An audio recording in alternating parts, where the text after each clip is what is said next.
दोस्तों, क्या आप जानते हैं कि जेफ बेजोस ने 1995 में अमेज़न कंपनी किताबें बेचने से शुरू की थी।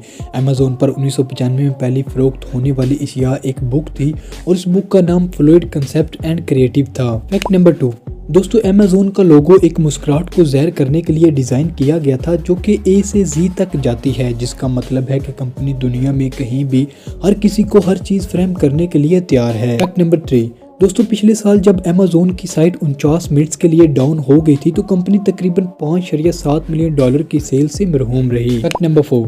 दोस्तों, 2009 में अमेज़न ने एक मशहूर ऑनलाइन जूतों के रिटेलर ज़ेम्पोस के तकरीबन $1.2 बिलियन के तमाम स्टॉक डील में खरीद लिए थे, जिसका आगे जाकर अमेज़न कंपनी को बहुत ज़्यादा फायदा हुआ। Fact number 5।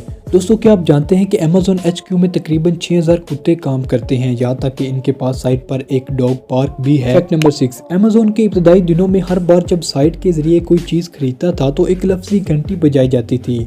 जैसे जैसे ये कंपनी तरक्की करती गई और लोग बहुत तेज़ी से इस साइट से चीज़ें खरीदने लगे तो ये घंटी हर वक्त बजने लगी, तो कंपनी ने मजबूरन इस घंटी को बंद कर दिया। Fact number 7। दोस्तों, अमेज़न के पहले इन्वेस्टर में से बेजोस के अपने माँ बाप भी थे। उन्होंने अपनी रिटायरमेंट की सेविंग से $3 लाख निकाले और अपने बेटे यानी बेजोस के इस ऑनलाइन स्टार्टअप पर इन्वेस्ट किए और आज इस कंपनी की आमदनी $177 बिलियन से भी ज़्यादा है। Fact number 8।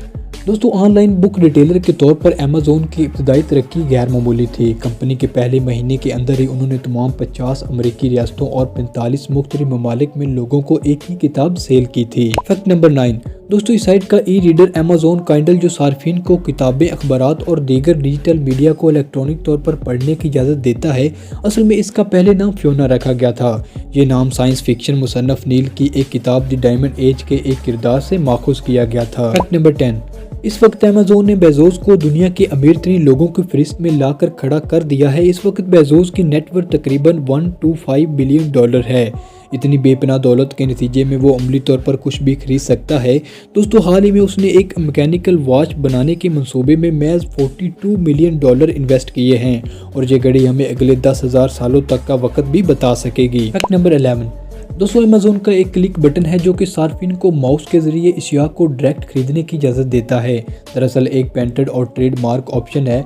एप्पल जो अपने सार्फिन को एक क्लिक की खरीदारी भी पेश करता है, वो अमेज़न के साथ एक मुआहदे के जरिए ऐसा कर रहा है, जिसका मतलब है कि सार्फिन इशिया तो एप्पल की इस्तेमाल कर रहे हैं मगर अदायगी अमेज़न को हो रही है। Fact number 12। दोस्तों, अमेज़न का हेडक्वार्टर सिएटल वाशिंगटन में वाक़या है। एक रिपोर्ट के मुताबिक दुनिया भर में अमेज़न के 3 लाख मुलाजमीन में से 40,000 मुलाजमीन सिएटल में रहते हैं। इसका मतलब यह है कि सिएटल की आबादी के 7.5% काम करने वाले लोग अमेज़न के मुलाजम हैं।